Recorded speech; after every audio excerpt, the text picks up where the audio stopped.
Okay, welcome to the deep dive. We've gotten some really fascinating material from you looking into these potential overlaps and maybe more importantly, the compounded challenges for people who are both neurodivergent, especially ADHD and LGBTQ plus Yeah. lifings. Yeah. That's a topic with a lot of questions, Eh, right? And we want to try and unpack these intersections, shed some light without it feeling, overwhelming. exactly. And the sources we're looking at today are, well, pretty varied. We've got an article that sort of frames how ADHD and queerness can Yeah, interact, make things harder together. right. Then there's a big report from the Trevor Project focusing specifically on mental health care access for LGBTQ youth, which is critical. Definitely. We also pulled some insights from Dr. Scott Shapiro's blog. He talks about ADHD being underdiagnosed in underrepresented groups, Mm-hmm. including LGBTQ plus folks. Okay. And just for a different flavor, a Reddit thread where people are sharing their lived experiences, exploring these potential links themselves. So, quite a mix. Our goal here really is to get into these insights, try to understand the unique hurdles, maybe shared experiences for people navigating both ADHD and LGBTQ plus identities. Yeah, pull out the key findings and think about what they actually mean. So let's kick off with that idea of the compounding challenges. That article you mentioned, the one from Advice Pioneering Progress, it kind of sets that stage, doesn't it? It really does. The core idea is, look, navigating societal expectations around identity, that's already complex. Sure is. Now, if you're also dealing with the internal stuff of ADHD, executive function, emotional regulation, all that, and you're figuring out or living as a queer person in a society that's not always built for that, Hmm. well, those things don't just add up. They can, like, Mhm. intensify each other. Intensify. That really makes you think about the day to day, you know?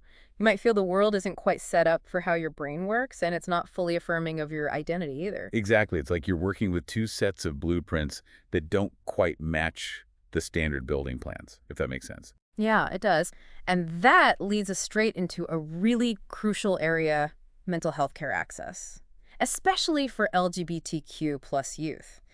The Trevor Project report seems key here. Absolutely key. Their findings are honestly pretty sobering. They found that over half, 54%, a really stark number of LGBTQ youth who wanted mental health care in the last year couldn't get it. Over half. Wow, that points to something systemic, doesn't it? Not just individuals not seeking help. Totally. It suggests barriers built into the system, cost, access, maybe even worries about safety or being understood by providers. And importantly, this lack of access, it hits different groups within the community differently. Right, it's not monolithic. The report breaks that down. It does, yeah. They found, significantly higher rates of unmet need for Black, Latinx, and Asian American LGBTQ youth. We're talking around 60 to 62% for each group, compared to 53% for white LGBTQ youth. Okay, significant differences there. And also between cisgender LGBTQ youth, they had higher unmet needs, 57%, compared to transgender non-binary youth at 50%. Geography matters too. The South had the highest unmet need, 58%, while the Northeast was lowest at 47%. And, maybe not surprisingly, money plays a role. Kids struggling to meet basic needs. Higher unmet need, 58% versus 53% for those who weren't struggling. Those numbers really paint a picture of intersectionality, how different factors stack up to create bigger barriers. Did the report get into the specific obstacles? Like, what's stopping them? Yes, and the number one reason, the most frequent barrier, cost. Inability to afford care. That hit 53% of those who wanted care but didn't get it. Affordability, that's fundamental. Absolutely. Beyond that, concerns about needing parental permission were big, especially for younger kids. 36% overall cited that. And for Asian American Pacific Islander youth, that number jumped to 50%. That brings up tricky questions about youth autonomy, family dynamics. What else? Well, worrying about being outed as LGBTQ was a factor for 22%. And again, higher for Asian American Pacific Islander and Latinx youth, which probably reflects real concerns about acceptance, maybe safety. Yeah, valid fears. Then there's feeling a provider wouldn't understand their LGBTQ plus identity. That was 20%. Or, kind of the flip side, worrying a provider would only focus on the LGBTQ plus part and ignore other mental health stuff. 16% felt that. Interesting tension there. Definitely. Getting there was also an issue like no transportation or services being too far away. That affected about 30% combined. And sadly, 22% had negative experiences with mental health care before. It's a huge deterrent. Of course. Once bitten, twice shy. Exactly. Plus, 16% had parents who just refused to let them get care, and 11% couldn't find a provider who was LGBTQ plus wheat. It's like a minefield of potential barriers, and you mentioned these hit different groups differently. Right. Looking at race and ethnicity, while many barriers were kind of similar across groups, there were nuances, like Black, AAPI, and Latinx youth actually reported lower rates of having previous negative experiences as a barrier. Lower. That seems counterintuitive. Well, the report suggests it might sadly be because they've had less access overall to even have those experiences, good or bad. Ah, okay. That makes a grim kind of sense. Yeah. API youth, as we mentioned, had higher parental permission concerns and fears of being outed, though slightly lower affordability issues. American Indian and Alaska Native youth were more worried about the lack of LGBTQ plus providers and providers focusing too much on their identity. These details matter for figuring out solutions. They absolutely do. What about gender identity? How did things look for trans and non-binary youth?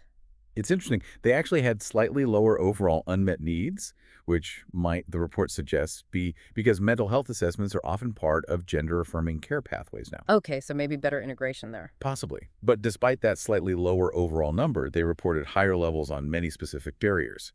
More concern about providers not understanding them, lack of LGBTQ plus providers, fear of being outed, providers hyper-focusing on identity, more past negative experiences, and higher affordability concerns. So even if access is improving in one specific channel, the quality, the appropriateness, the cost, those are still major hurdles. Exactly. It suggests the care they can access might not always feel safe, affirming, or comprehensive enough. Did the report share any direct voices, like quotes from the young people themselves? Sometimes that really brings the stats home.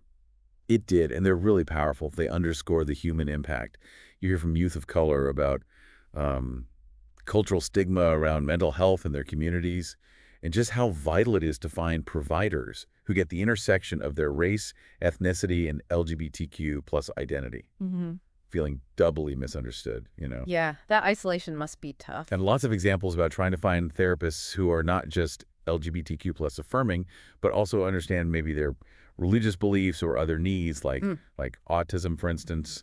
And yeah, negative past experiences, including fears about conversion therapy, came up again and again. It really highlights that finding any therapist isn't enough. It has to be the right therapist, someone who gets the whole picture. Precisely. Other themes. Big challenges, accessing gender-affirming care itself, finding knowledgeable professionals. Trans and non-binary youth spoke about fears of non-affirming therapy or being outed. Hmm. And then there's this tricky thing where depression and anxiety themselves make it harder to seek help, like no motivation, or the whole process just feels overwhelming. A vicious cycle. Totally. Insurance was a huge headache too. Yeah. Not enough coverage, limits, not enough in-network providers, privacy worries if they're on their parents' plan. Right, the practical stuff. Yeah. And just basic availability clinics, not taking new patients, crazy long wait lists, plus this feeling of being a burden, not wanting to cost their family money or stress or feeling their problems aren't bad enough. That's heartbreaking. It is. Add time constraints from school or work and real geographic challenges, especially in rural areas or places with fewer resources and maybe less affirming attitudes.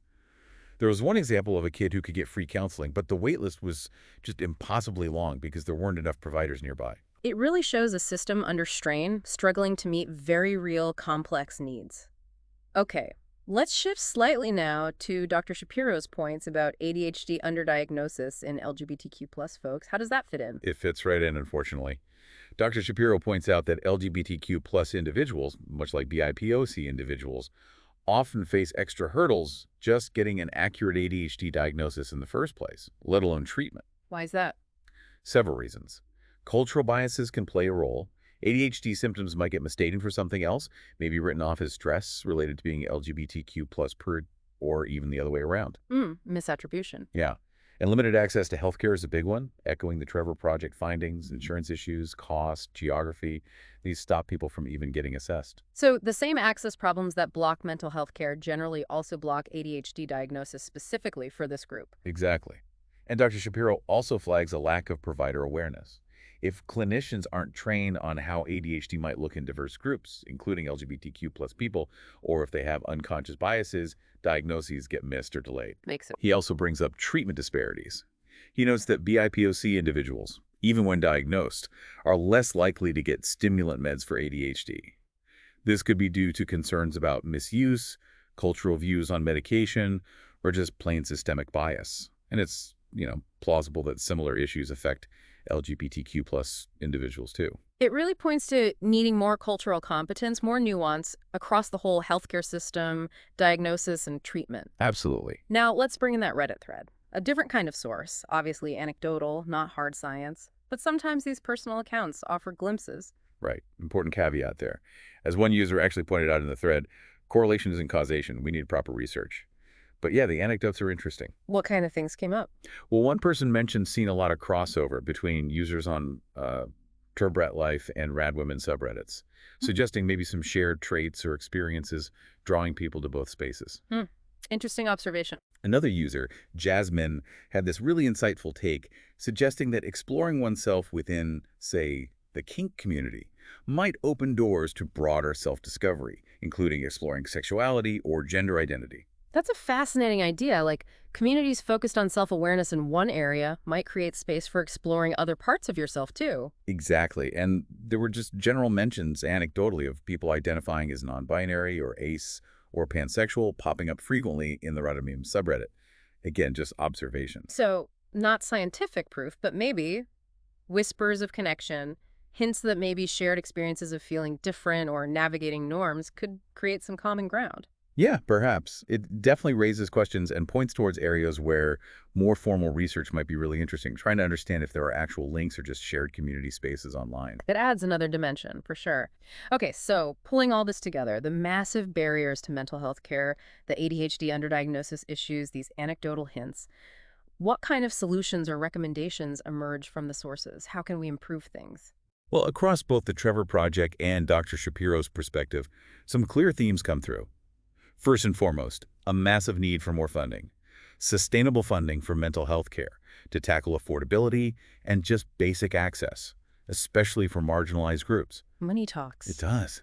Expanding public health programs, enforcing parity laws so insurance actually covers mental health like physical health. Yeah. That's crucial.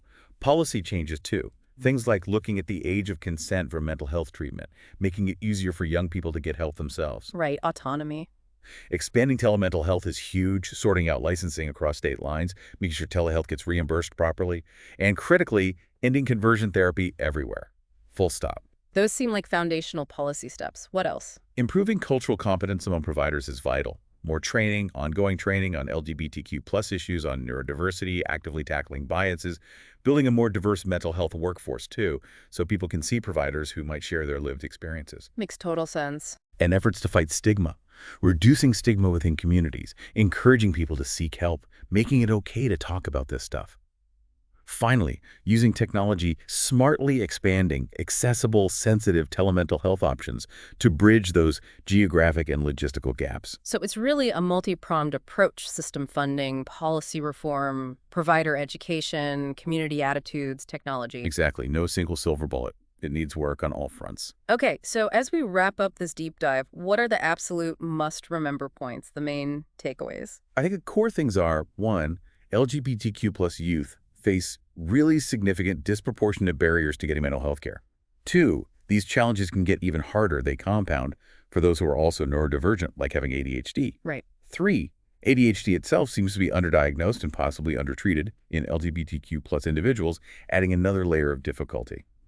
4, while we have hints from places like Reddit about connections, we need more research to really understand the links between neurodivergence and LGBTQ plus identities. And finally, understanding all these intersections is just crucial if we want to build support systems, healthcare, education, community that are truly inclusive, equitable, and actually work for people in all their complexity. It's about moving beyond silos and seeing the whole person, isn't it? Not just addressing one identity or challenge in isolation. Precisely.